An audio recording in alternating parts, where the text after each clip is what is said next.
BJP ನಾಯಕನ PA ಮೇಲೆ ದುಷ್ಕರ್ಮಿಗಳು ಫೈರಿಂಗ್.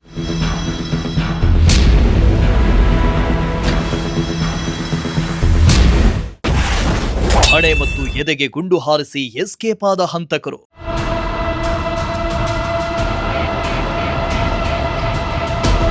ಪಶ್ಚಿಮ ಬಂಗಾಳದಲ್ಲಿ ಬಿಜೆಪಿ ಭರ್ಜರಿ ಜಯಗಳಿಸಿದ ಬೆನ್ನಲ್ಲೇ ಹಿಂಸಾಚಾರ ಮುಂದುವರೆದಿದೆ. ಮಮತಾ ಬ್ಯಾನರ್ಜಿ ವಿರುದ್ಧ ಭವಾನಿಪುರದಲ್ಲಿ ಗೆದ್ದಿದ್ದ ಬಿಜೆಪಿ ನಾಯಕ ಹಾಗೂ ಪಶ್ಚಿಮ ಬಂಗಾಳ ವಿಧಾನಸಭೆಯ ಪ್ರತಿಪಕ್ಷ ನಾಯಕ ಸುವೇಂದು ಅಧಿಕಾರಿ ಪಿಎ ಆಗಿರುವ ಚಂದ್ರನಾಥ್ ಮೇಲೆ ದುಷ್ಕರ್ಮಿಗಳು ಗುಂಡಿನ ದಾಳಿ ನಡೆಸಿ ಹತ್ಯೆ ಮಾಡಿದ್ದಾರೆ.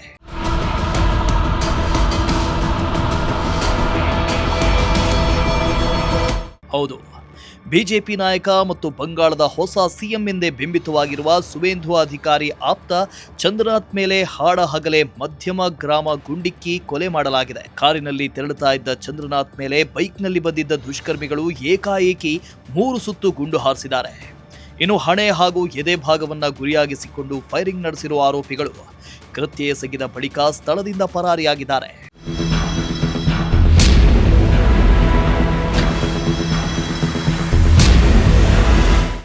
ಇನ್ನು ಕೂಡಲೇ ತೀವ್ರವಾಗಿ ಗಾಯಗೊಂಡ ಚಂದ್ರನಾಥ್ನನ್ನ ತಕ್ಷಣ ಆಸ್ಪತ್ರೆಗೆ ಸಾಗಿಸಿದ್ರು. ಚಿಕಿತ್ಸೆ ಫಲಕಾರಿಯಾಗದೆ ಸಾವನ್ನಪ್ಪಿದ್ದಾರೆ ಎನ್ನಲಾಗಿದೆ. ಇನ್ನು ಘಟನೆ ಬಳಿಕ ಪ್ರದೇಶದಲ್ಲಿ ಉದ್ವಿಗ್ನ ವಾತಾವರಣ ನಿರ್ಮಾಣವಾಗಿದ್ದು ಬಿಜೆಪಿ ನಾಯಕರು ತೀವ್ರ ಆಕ್ರೋಶ ವ್ಯಕ್ತಪಡಿಸಿದ್ದಾರೆ.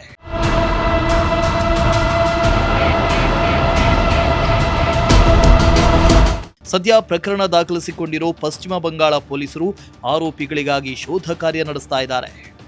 ಘಟನಾ ಸ್ಥಳದ ಸಿಸಿಟಿವಿ ದೃಶ್ಯಾವಳಿ ಹಾಗೂ ಸ್ಥಳೀಯ ಮಾಹಿತಿಯ ಆಧಾರದಲ್ಲಿ ತನಿಖೆ ಮುಂದುವರೆಸಿದ್ದಾರೆ.